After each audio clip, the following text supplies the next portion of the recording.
Hello my friends and welcome to this new episode of Self-Development. The topic of today's video is going to be drop your plan B forever. We're going to see and analyze the wisdom of none other than Arnold Schwarzenegger. Let's dive in. Arnold Schwarzenegger is so famous that he does not need to be introduced. But let me remind you a few of his achievements. Number one, he became Mr. Universe by being very young.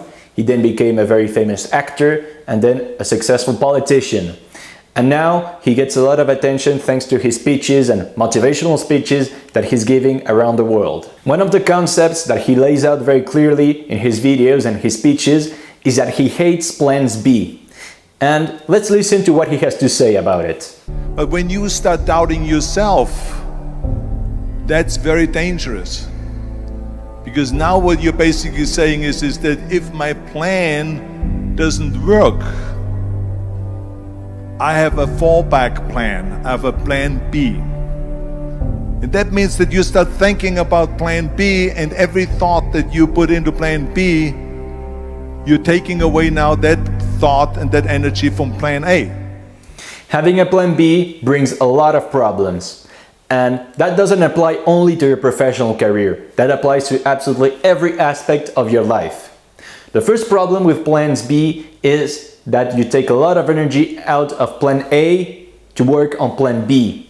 All that time that you're thinking about the plan B, laying out plan B, you're not working on plan A. And the less time you work on plan A, the less likely it is that plan A will succeed. So think about it. Just because you have a plan B and prepare for it reduces the odds of succeeding with plan A. Another problem with having a plan B is that it makes you too comfortable. Having a plan B is reassuring, but ironically, that does not work in your favor at all. Let me explain. When you have a plan B that is reassuring, automatically you're going to put much less effort into succeeding in plan A, and thus that will reduce again the odds of succeeding at plan A. Let's imagine this. Imagine I tell you that you either become a very successful entrepreneur or plan B, you will have a mid-level job in a mid-level company with a mid-level income. Okay, the plan B is not too bad. It's pretty good. But now imagine that I tell you that you either become a very successful entrepreneur or plan B, you become a beggar, you become homeless. As you can imagine, you're going to put a lot more effort in the second situation, where plan B is becoming a homeless beggar, than if you had a plan B of having a mid-level job with a mid-level income. As you can see, not having a plan B gives you a lot more pressure on yourself, healthy pressure I should say. It gives you leverage to succeed. Because remember, as Tony Robbins says, we always do more to avoid pain than we do to gain pleasure. So if the alternative, the plan B, is very painful, you're going to make much more effort to succeed in plan A. Thus again, why you should avoid having a plan B.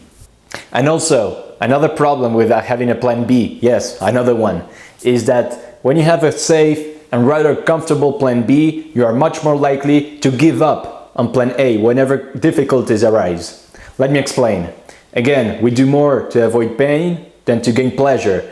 So you will be more willing to avoid the potential pain of failing at plan A or being rejected. So to avoid that pain, you will go for plan B, and you are giving up and auto-rejecting on plan A.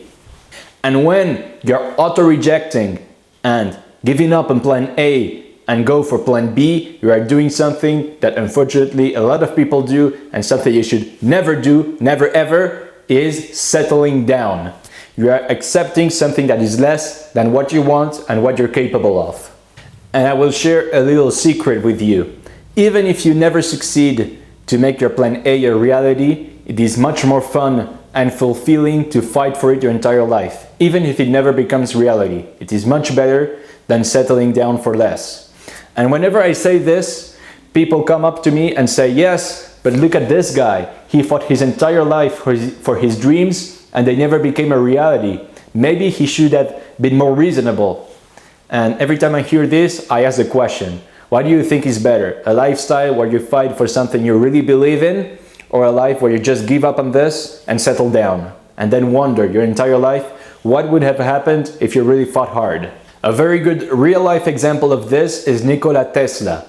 This man failed, properly speaking. His inventions and ideas never became a reality, or not yet, I should say. But the thing is that he died in very dire conditions, failing. And the thing is that some people, they tell me, maybe if Nikola Tesla had given up on his dreams and settled down, but people never say settle down, if he had been reasonable, that's what people say all the time, if he had been reasonable, he would have been maybe more happy, right? And every time I hear this, I'm pretty skeptical, because I would bet, I'm pretty confident that if Nikola Tesla had to start it all over again, he would do it differently. But what is for sure is that he would fight for the exact same ideas. No matter what happens, if he had to choose again 1,000 times, I'm sure 1,000 times he would choose to go for his ideas, and he would never ever settle down. So as you can see, having a plan B does not bring any clear advantage. But be careful, because there's a caveat here. The first time I heard this quote from Schwarzenegger, it was, I think, in 2017. And it took me several years to really understand what he meant by that, because this quote can be very badly misinterpreted. I first thought that not having a plan B was extremely reckless, and I kind of disagreed with Schwarzenegger there. But the problem was I had a knowledge gap back then, because I was unable to make the difference between end goals and mean goals. If you saw my video about values, that will ring a bell, because I talk also here about end values and mean values. But what are end goals and mean goals? Your end goals can be very abstract, and you can call them also your supreme goals. Those are really the things you strive for. It could be, for example, being financially free, being famous, contributing to this planet, being successful in my career, whatever it may be. Those are your end goals, and you should not confuse them with your mean goals. That is the plan you laid out to satisfy those end goals. Let's say an example. Let's say that one of your end goals is to become rich, to become wealthy, and to become financially free. That is your end goal, but there are many ways to satisfy this end goal. There are many mean goals to satisfy this end goal. And it could be, for example, one of the mean goals could be, I want to become a surgeon and then put up my own private hospital. I want to become a real estate tycoon. I want to become an investing tycoon. I want to become an actor, a very famous actor, and then do advertising. As you can see, there are many ways to satisfy this end goal. And when you understand the difference between end goals and mean goals, you can really grasp all the significance of the quote of Schwarzenegger about plan B. You should completely drop your plan B when it comes to your end goals, what you really hold dear, what are your objectives in life. You should always go for plan A and completely drop the plan B forever. However, it is useful to have plan B, C, and D when it comes to your mean goals, your mean values, how you are going to achieve this. And I learned this other quote fairly recently from Jason Capital. You have to be stubborn about the outcome, but flexible with the method. And that is exactly what Schwarzenegger means. You have to be stubborn about the outcome. That means drop your plan B and always go with plan A. But you have to be flexible about the method. If one method to achieve plan A does not work, well, just find another one, but always for plan A and never for plan B. Let me give you a few real-life examples about this. First of all, let's start with a personal example. Back when I was in high school, there were many acquaintances of mine who wanted to become doctors. And here, where I live in Switzerland, becoming a doctor is extremely difficult. The first year of med school, is extremely selective. Only 10% of the people who enter the first year of med school is going to make it into the second year. So as you can see, 90% of the people will fail the first year.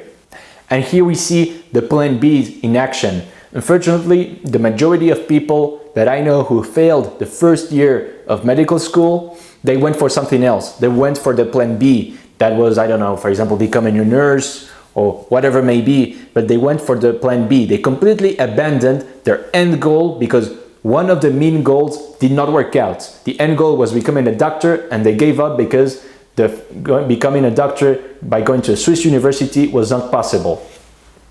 And a minority of other students who failed. They were completely stubborn about the outcome of becoming a doctor, but they were flexible on the method.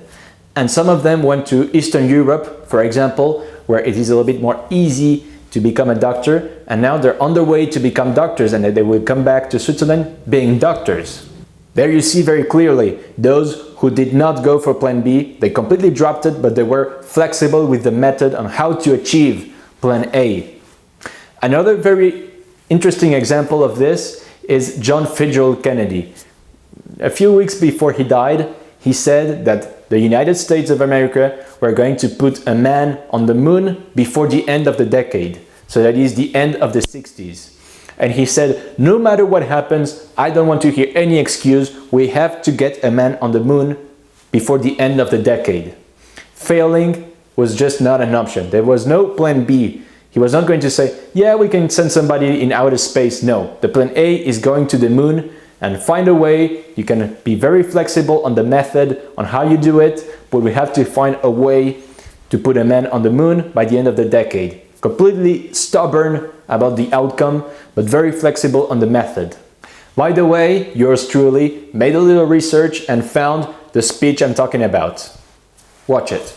I therefore ask the Congress, above and beyond the increases I have earlier requested for space activities, to provide the funds which are needed to meet the following national goals. First, I believe that this nation should commit itself to achieving the goal before this decade is out of landing a man on the moon and returning him safely to the Earth.